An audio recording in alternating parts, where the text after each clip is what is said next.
في ماليزيا بعد دفنه ب10 سنوات حولت القبور لسبب ما، فوجدوا هذا الشاب على ما ترون، على ما هو عليه. أتعرفون من هذا الشاب؟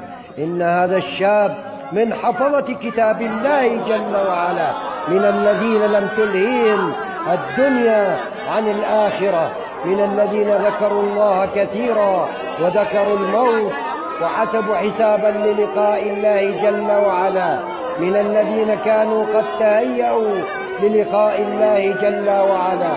إنهم من عباد الله الصالحين المؤمنين الساجدين العابدين الحافظين التائبين.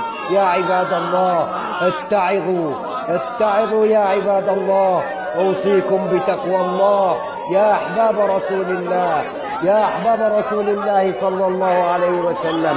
إنه من حفظة القرآن، من الذين لم يهجروا القرآن، من الذين لم تلهيهم الدنيا عن الآخرة.